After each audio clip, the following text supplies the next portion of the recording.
Hoy vamos a acercarnos a conocer un poco más de la historia de Benavente, centrándonos sobre todo en dos de sus grandes símbolos. Por un lado, el castillo, el que fuera una de las mayores fortalezas europeas y de la que hoy queda como recuerdo esta Torre del Caracol. Y conoceremos también más sobre el otro gran símbolo de la ciudad de Benavente, el toro enmaromado. Este festejo, declarado fiesta de interés turístico regional, hunde también sus raíces en la historia de la ciudad.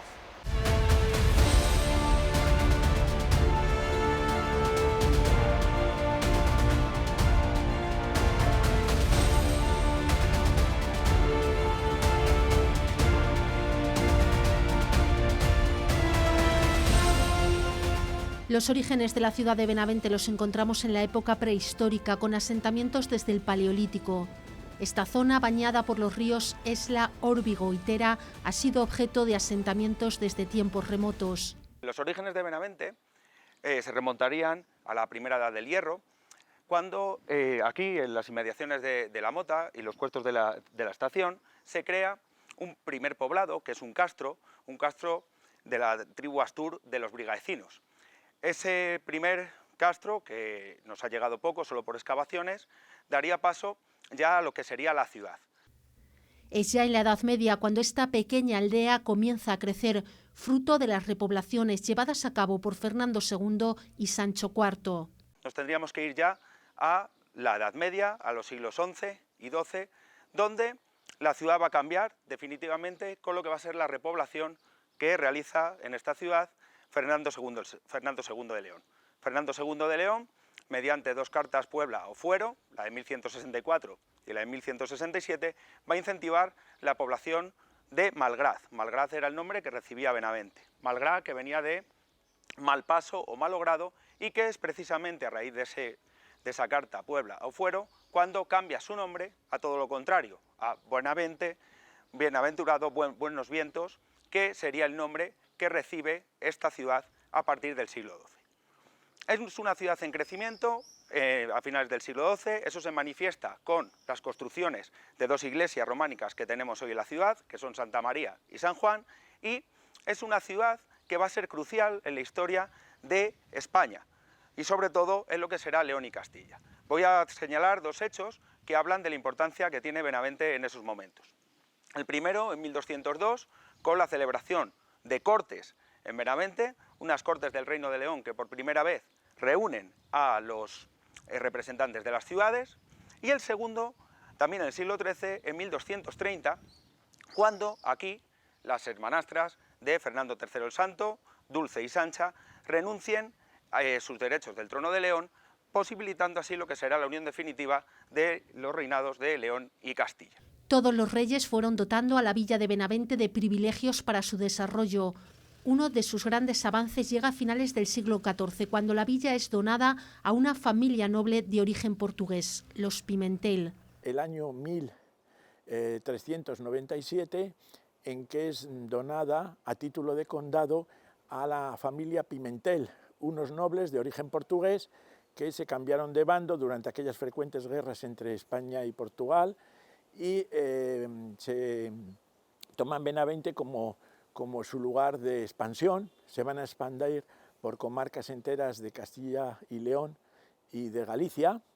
Fue uno de los condados y de las familias nobiliarias más importantes en la historia de España, considerados grandes, y de hecho pertenecieron a la corte real durante muchos siglos como asesores, porque era un lugar de comunicación muy importante entre el noroeste de la península y la corte, que estuvo primero en Valladolid y después en Madrid, situada en el Camino Real de Galicia. Por esta circunstancia fue muy importante. Los condes la dotaron de muchas infraestructuras de todo tipo, entre ellas, por ejemplo, de hospitales, entre ellos el más famoso, el Hospital del Conde, Hospital de la Piedad, en el que se acogían a todas las gentes que transitaban por ese camino real de Galicia a Madrid, hasta tal punto que se le conocía como el Hospital de los Gallegos.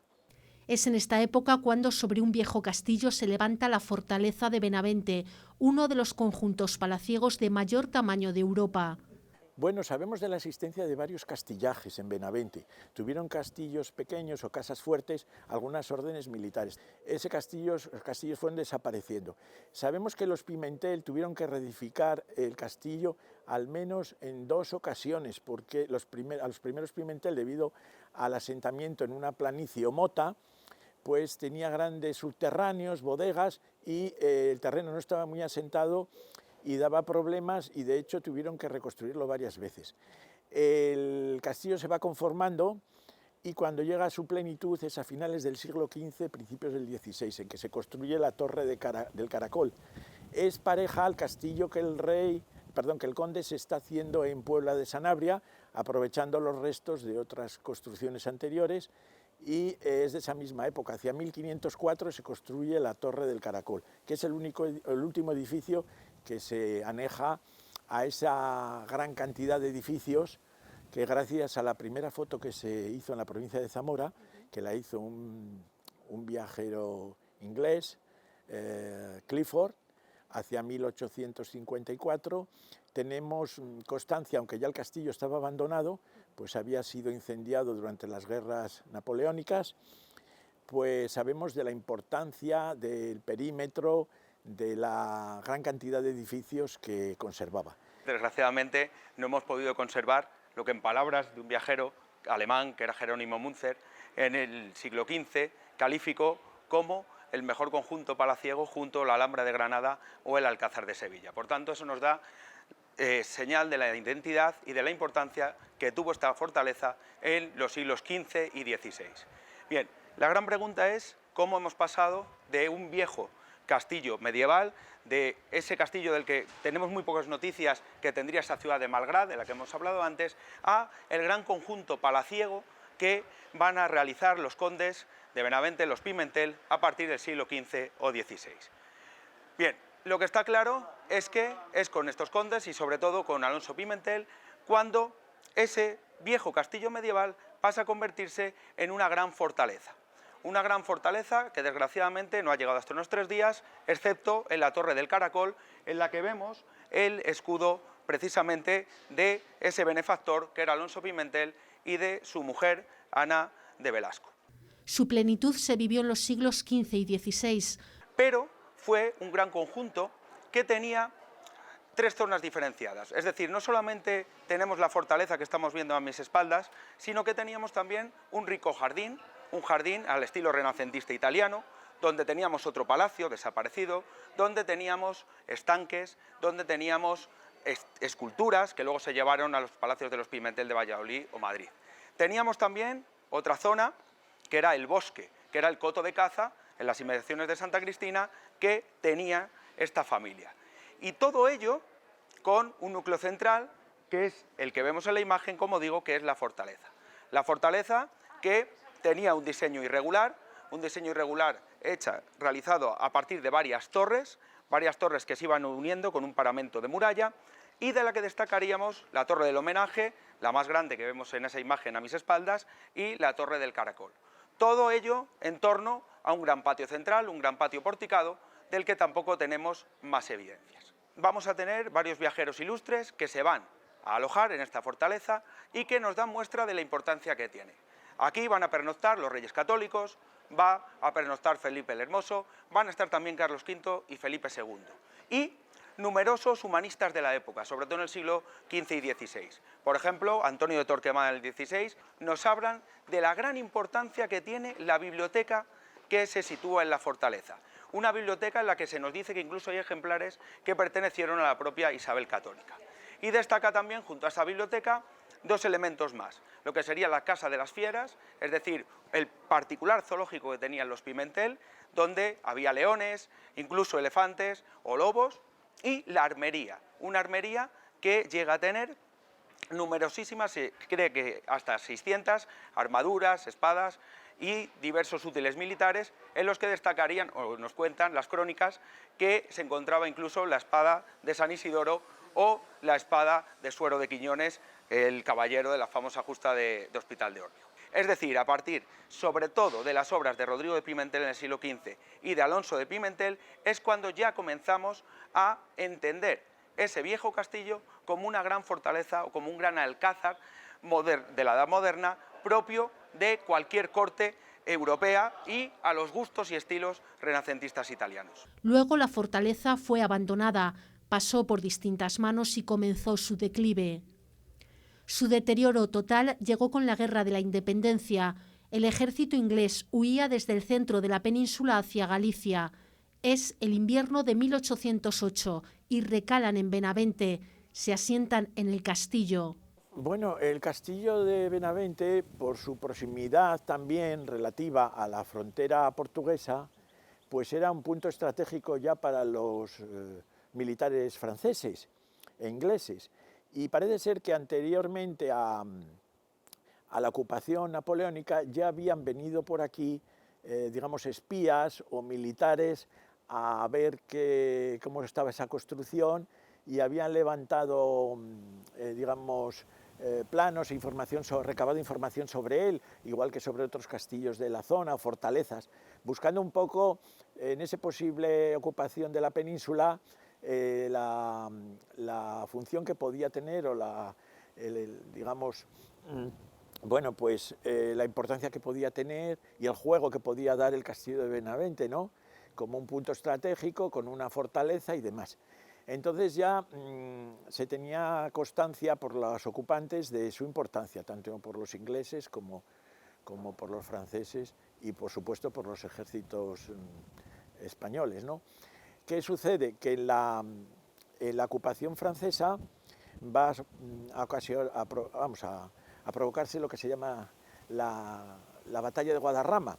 Y en esta huida, lo que se llama la carrera de Benavente, en el invierno de 1808, pues las tropas inglesas asentadas en Benavente vuelan algunos de los ojos del puente de Castrogonzalo, con lo cual los ejércitos napoleónicos se ven frenados. Desde allí pretenden un poco destruir las defensas y el cuartel de los ingleses que estaba situado en el antiguo convento de San Jerónimo, a extramuros de la villa.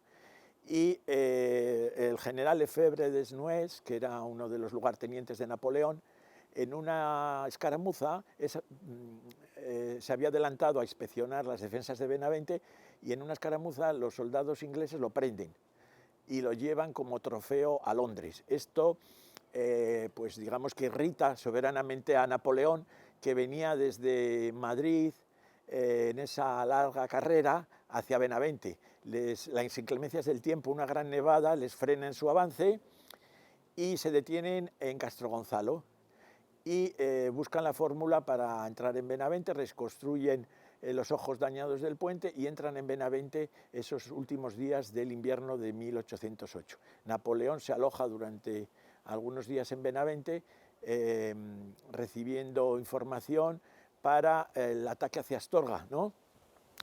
¿Y qué pasa? Pues los habitantes de la villa huyen despavoridos por el bombardeo a que somete a la población. Sabemos que se incendian los pinares que había a las afueras de Benavente, lo que se llamaba el pinar de arriba, pinar de abajo, se dañan las estructuras de la cerca de Benavente y sobre todo se incendian una serie de edificios, entre ellos el castillo, donde ya los ingleses se habían alojado y habían tomado algunos elementos artísticos como eran, pues, por ejemplo, cuadros, material combustible para calentarse en esa fortaleza por el frío que traían y el hambre, ¿no? Asaltan bodegas, asaltan, bueno, pues la población huyó, los conventos se despoblaron, cada uno se fue hacia las colinas próximas a Benavente para tratar de huir y la población sufrió mucho esa calamidad. Para mí es el hecho más dañino y más que va a haber un antes y después en la historia de Benavente, porque se destruyeron muchos edificios de la villa y luego la posterior ocupación, que los caudales de la villa y todo objeto, todo, pues un poco vienen a la rapiña, ¿no?, de las tropas. Y eso va a provocar, pues, un declive económico, poblacional y social de Benavente durante varias décadas que va a tardar en recuperarse. pero se habla de hasta 15 días de incendio. Es decir, se supone que el pillaje y lo que es el saqueo lo realizan en la ciudad tanto las tropas inglesas como a los días de entrar. Hablábamos antes de que esto se produce a finales de 1808, diciembre de 1808 y los primeros días del año 1809. Primero están los ingleses, saquean, probablemente incendian y en esa política de huida de tierra quemada, y luego los franceses también destruyen el castillo y ya, como digo, hay un poco de noticias inciertas, pero se habla de un gran incendio que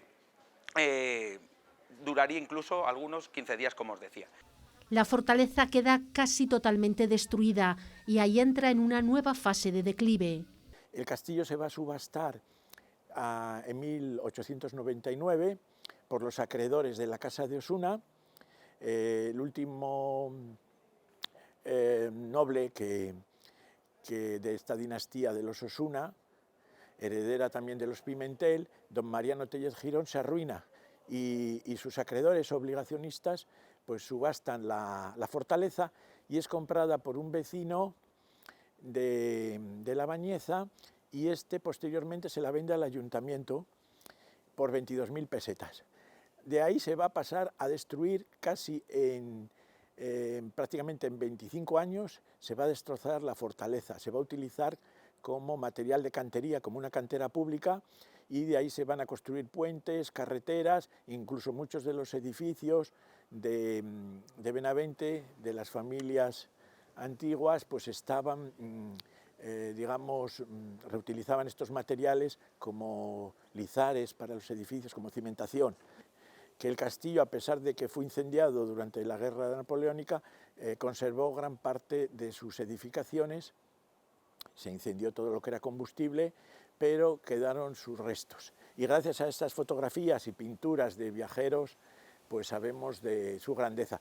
Lo que sí está claro, y lo vemos en esas fotos de 1890, es que algunos restos del paramento de la muralla o algunos restos de torres, como la del homenaje, sí llegan a finales del siglo XX, también la puerta de Santiago, que era una puerta de acceso a la fortaleza, pero la venta que hace el ayuntamiento a finales, en la década de los 90 del siglo XIX, del castillo, hace que mucha piedra de ese castillo se vaya usando en otras construcciones y en otras edificaciones de la ciudad, hasta llegar a un deterioro total que hace que, por ejemplo, en los años 30 se vayan destruyendo por seguridad, por ejemplo, el Arco de Santiago o otros arcos o torres de la fortaleza. Lo que hoy nos ha llegado de aquella fortaleza es esta Torre del Caracol, recuperada como parador de turismo en el siglo XX. La ciudad de Benavente cuenta en estos momentos con otros 3 monumentos destacados que han llegado hasta nuestros días.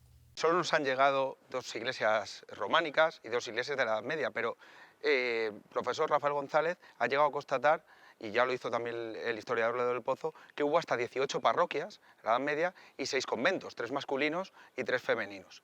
Bien, como decías, solo nos ha quedado la iglesia de San Juan, la iglesia de Santa María, con sus ábsides románicos, son 2 joyas, y el Hospital de la Piedad.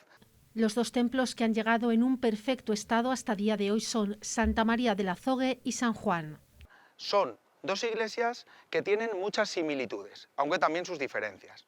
En primer lugar, las 2 obedecen a un proceso y un impulso constructivo que es el que se da en el siglo XII con la repoblación y con ese crecimiento que tiene la ciudad, del que hablábamos antes.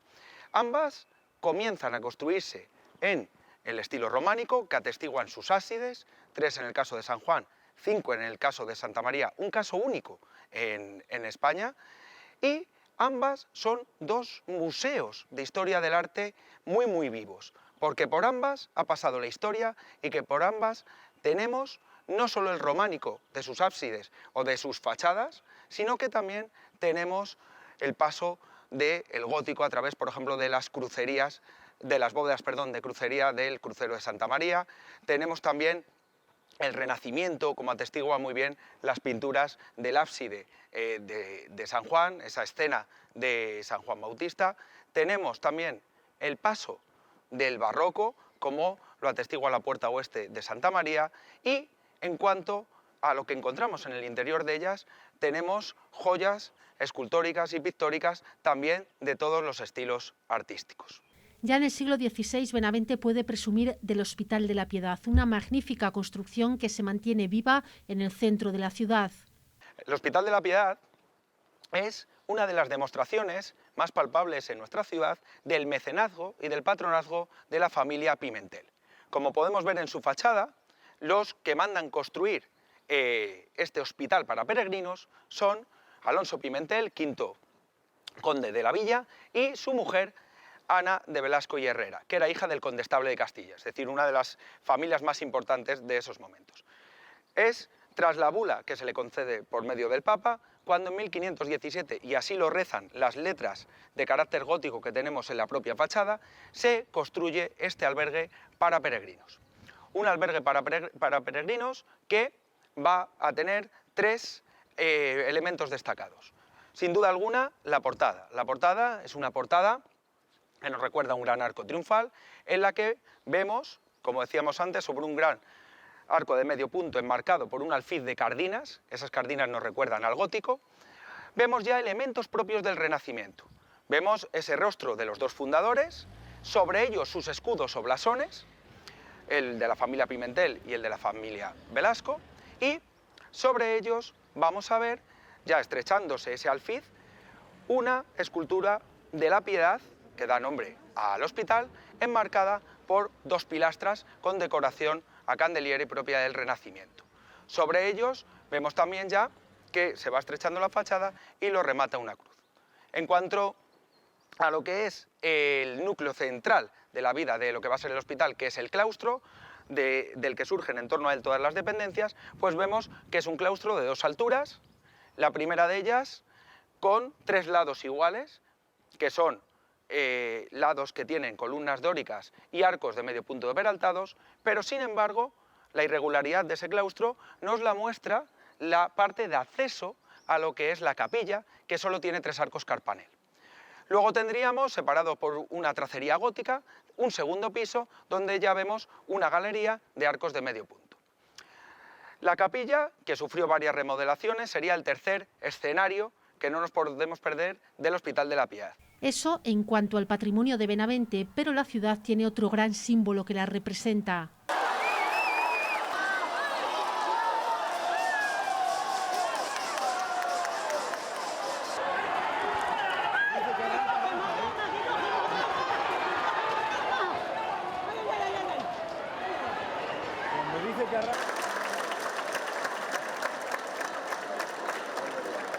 El toro enmaromado de Benavente es una fiesta declarada de interés turístico regional. Hay conocimiento de su celebración desde al menos el siglo XV. Se trata de la suelta de un toro por las calles de la ciudad, atado por las astas con una maroma de unos 100 metros de longitud, con la cual se va guiando el recorrido establecido y descansando en tres argollas. Los benaventanos y cientos de aficionados y turistas participan en estas fiestas que se celebra el Día Grande, el miércoles anterior a la festividad del Corpus. Siempre hubo mucha tradición taurina en Benavente. Ya en la documentación que se conserva de los siglos XV y XVI aparecen muchas festividades, muchos festejos que en su programación incluían elementos o suertes taurinas, ¿no? Pues en el castillo mismamente los condes agasajaban a sus visitantes con diferentes suertes, toros a la jineta, toros alanceados, toros de muerte que se llamaban, o sea, muchas suertes que muchas se han perdido y que tenían lugar en tiempos bajo medievales e incluso en el siglo XVI y XVII. ¿Qué pasaba? Pues que había dos festividades importantes en Benavente. En el siglo XV, que eran Nuestra Señora de Agosto, el 15 de agosto, y San Juan, el 24 de junio. Y ahí era cuando se corrían toros. Era una especie de encierros que se llevaban los toros desde Santa María hasta la Plaza del Grano, corriendo por la calle y, bueno, pues como conocemos, por ejemplo, los encierros de Cuéllar, ¿no? Y se compraban o se adquirían en las ganaderías próximas pues siempre 3 o 4 toros para esas festividades. pero toma impulso el Corpus, y entonces el Corpus va a ir eclipsando a las demás fiestas, hasta tal punto que el Corpus concentra el mayor boato, la mayor riqueza. Se sacaba, como sucede en Zamora, una especie de tarasca o gomia, que llamaban aquí la gomia, que era como un monstruo de cartón. En Zamora lo siguen sacando, aquí se perdió, y todo eso acompañaba un cortejo pseudo religioso, con carros triunfales, con personajes bíblicos, con danzas, porque entonces lo lúdico y lo profano y lo religioso no estaban tan separados como en la actualidad. Entonces era una forma de ilustrar a la población sobre los misterios de la fe, sobre los enemigos de la Iglesia, sobre la Eucaristía, y era una procesión pues muy solemne, que venían todos los pueblos del concejo con sus pendones y con sus cruces parroquiales. Y esto pues era la principal fiesta de Benavente, y se terminaba con unos autos sacramentales que se representaban en el corrillo de San Nicolás. Bueno, pues hasta ahí bien, pero pasaba una cosa, que no había un elemento taurino o festivo. Entonces, en el año 1690 aproximadamente, 1690-1692, empieza a verse en la documentación municipal la existencia de un elemento que se llama el toro. Primero lo llaman buey enmaromado, o sea, una especie de res morucha o medio brava que se sacaba con una maroma, pues para que fueran mayores los alardes ante el toro, que hubiera una seguridad también y que fuera por un recorrido pues ya concertado. Durante su salida se tocaba el reloj de la villa, que estaba en la Torre de Santa María, era un reloj concejil, y se tocaba a la suelta para que la población supiese que el toro estaba en la calle. Ese buey con el tiempo se va transformando en un toro, se requiere pues, animales de más bravura, y lo que sí aparece en la documentación es quién debe de dar el toro, quién lo tiene que costear.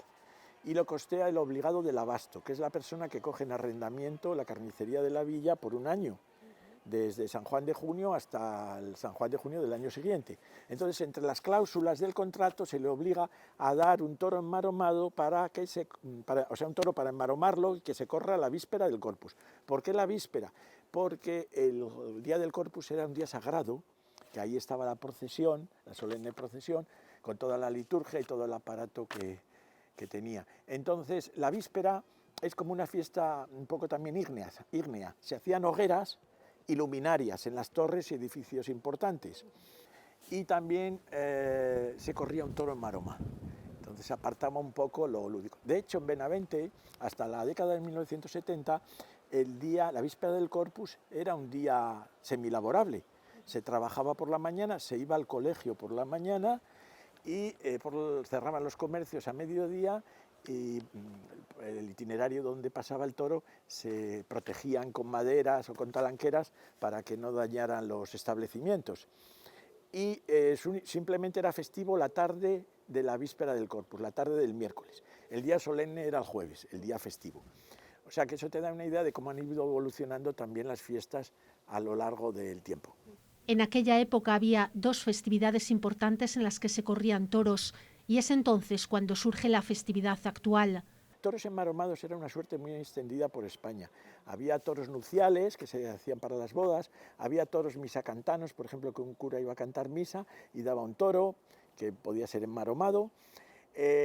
Había toros en muchas festividades, no solamente en esta aquí en Benavente, y en toda la geografía española. Hay regiones en España que todavía se conserva con mucha fuerza, en otras desapareció. Por ejemplo, en Zamora se corrían toros enmaromados. Yo lo he oído comentar por algunos historiadores zamoranos, como Florián Ferrero, de que se corrían toros enmaromados en Zamora. Era una de las muchas suertes taurinas y que arraigó mucho, gustaba mucho a la población. Aquí se conservó precisamente por eso, aparte de la afición de la población, por la existencia del obligado del abasto, que era el que surtía. Entonces estaba asegurado el toro todos los años y no se perdía la tradición. Bueno, pues el cambio fue precisamente porque hacia mediados del siglo XIX cambia el sistema de financiación de los municipios, de los ayuntamientos. Hay una reforma hacendística muy importante y se suprime lo que se llama el sistema de los propios, con lo cual ya desaparece la figura del obligado del abasto y se deja de dar el toro. Entonces se tiene que hacer cargo el ayuntamiento o bien algún vecino que tuviera ganadería o que fuera rico, y ya queda un poco en función de la situación económica o política del momento. Por ejemplo, con los años de la guerra de Cuba hubo mucha dificultad para costear eso, porque no se podía destinar dinero a lo festivo. Entonces, otras veces estaba hipotecado el ayuntamiento y no podía darlo, se recurrían, y entonces empezaron a manifestarse precisamente en el salón de plenos los mozos para que se diera un toro, para que hubiera toro, y de ahí procede la tradición de pedir el toro el día de la veguilla. ¡Viva Benavente! ¡Viva la Virgen de la Vela! ¡Viva el toro maravado! ¡Y el clásico porque coño os quiero! Ya en la época más reciente, este tipo de celebraciones se van perdiendo en muchos municipios, pero en Benavente se mantiene intacta, incluso crece esta tradición. En el siglo XX el festejo pasa por distintos momentos hasta que a mediados del siglo comienza a tomar una gran fuerza y relevancia. Benavente lleva su nombre unido al del toro enmaromado y la tradición crece y expande sus fronteras. Pues el toro siguió celebrándose hasta el año 1909, que un decreto de la Cierva prohíbe ciertos tipos de festejos taurinos por la calle. Entonces está como 30 años sin celebrarse, hasta que en el año 39, 1939, al acabar la guerra civil, pues la población tenía ganas también de regocijo. Venían mozos del frente y los mayores tuvieron que adiestrarles para que supiesen cómo se llevaba la maroma, cómo se corría, porque se había perdido un poco la memoria durante ese espacio de tiempo.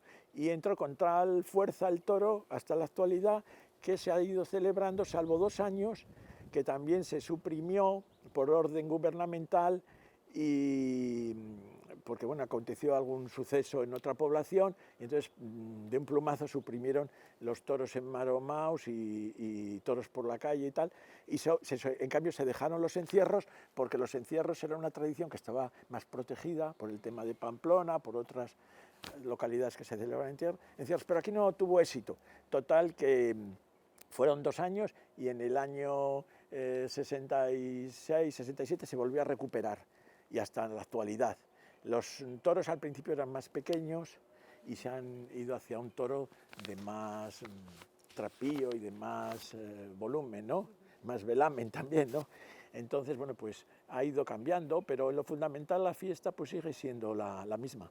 Hasta llegar al momento actual en el que la fiesta del toro enmaromado se ha convertido en todo un referente, no solo de la ciudad, sino de la comarca y de la provincia.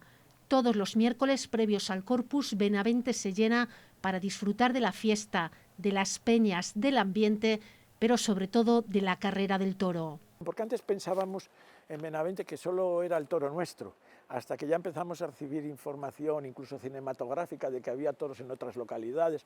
Luego han surgido las asociaciones, hay una asociación de ámbito nacional que se ha integrado Benavente también, y ahora se va a otros sitios a correr también los toros de cuerda, la Federación Española de Toros de Cuerda, y esto ha dado más proyección, más publicidad. Ya te digo que antiguamente ya empezó a haber algo de turismo a finales del siglo XIX, que ya venían los comarcanos, incluso en los periódicos de Zamora. Yo he leído, por ejemplo, en el Heraldo de Zamora, en el Correo de Zamora Antiguo, que a finales del siglo XIX ya venía gente de Zamora en el tren a ver el toro enmaromado de Benavente, ¿no?